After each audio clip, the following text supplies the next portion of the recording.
Appeal বিভাগের নির্দেশে অবশেষে দূর হলো ডাকসু নির্বাচনের বাধা। ৯ সেপ্টেম্বরই হচ্ছে ভোট, এতে খুশি প্রার্থী ও ভোটাররা। সার্বিক পরিস্থিতি সুষ্ঠু রাখতে রিটার্নিং কর্মকর্তার সঙ্গে আলোচনায় বসে ছাত্রদলের প্রার্থীরা। ভোট সুষ্ঠু করতে প্রতিটি কেন্দ্রে সিসিটিভি বসানোর কথা জানান রিটার্নিং কর্মকর্তা। এদিকে সব ধরনের ষড়যন্ত্র রুখে দেওয়ার ঘোষণা দিয়েছেন প্রার্থীরা। বিস্তারিত রাকিব হাসানের রিপোর্টে। আগামী ৯ সেপ্টেম্বর ঢাকা বিশ্ববিদ্যালয় কেন্দ্রীয় ছাত্র সংসদ ডাকসুর নির্বাচন অনুষ্ঠানে আর কোনো আইনি বাধা নেই। এই অবস্থায় পুরোদমে প্রচার চালাচ্ছে প্রার্থীরা।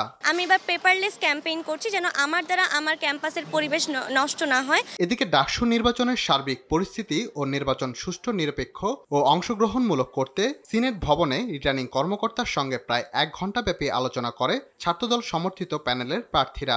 ডাকসু নির্বাচন ২০২৫ সেটাকে সুন্দর, সুষ্ঠু, নিরপেক্ষভাবে অনুষ্ঠিত করার জন্য আমরা নির্বাচন কমিশনের সাথে আমাদের যে আলোচনা সেটা আমরা তুলে ধরেছিলাম। বিশ্ববিদ্যালয় প্রশাসনে তার যে একাডেমিক্যাল বিষয়ে সিদ্ধান্ত নিয়েছে সেটিকে আমরা ইতিবাচকভাবে দেখছি, কিন্তু আমরা চাই শুধু একাডেমিক্যাল না, প্রশাসনিক সিদ্ধান্ত তার বিরুদ্ধে আসা উচিত। আলী হোসেন যদি ছাত্রদলের কর্মী হয় তাহলে সাদিক কায়েমও ছাত্রদলের কর্মী। বৃহৎ একটি রাজনৈতিক শক্তি ডাকসু বানচালের ষড়যন্ত্র করছে বলে মত বৈষম্য বিরোধী শিক্ষার্থী সংসদের ভিপি প্রার্থী আব্দুল কাদেরের। ডাকসু কেন্দ্রিক একটা গভীর ষড়যন্ত্র হচ্ছে, আমরা দেখেছি।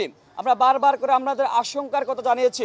বৃহৎ একটা রাজনৈতিক শক্তি তারা আবারও ডাকসুকে বানচাল করার জন্য তারা উঠে পড়ে লেগেছে। ঐক্যবদ্ধ শিক্ষার্থী জোটের জিএস প্রার্থী এস.এম. ফরহাদ জানান, নির্বাচন নিয়ে কোনো প্রকার ষড়যন্ত্র মেনে নেবে না শিক্ষার্থীরা। রাজনৈতিক এজেন্ডা বানানোর অভিপ্রায় কারো থাকা উচিত না, বরং প্রত্যেক দলেরই উচিত যে কোনো বোন ভিকটিম হলে তাকে হেল্প করা। বরং আমরা সেই নারী বোনকে বলেছিলাম, শিক্ষার্থী বোনকে, যে আপনি যদি মামলা করতে চান আমাদের টিম রেডি আছে।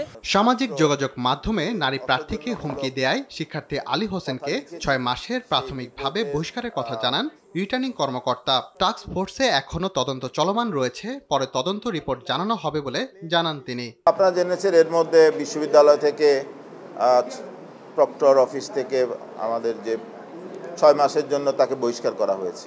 এটি তো আমাদের তদন্ত কমিটির রিপোর্টও আমরা পেশ করব, সেই অনুযায়ী প্রশাসন তাদের ব্যবস্থা গ্রহণ করবে। রাকিব হাসান, আর টিভি, ঢাকা।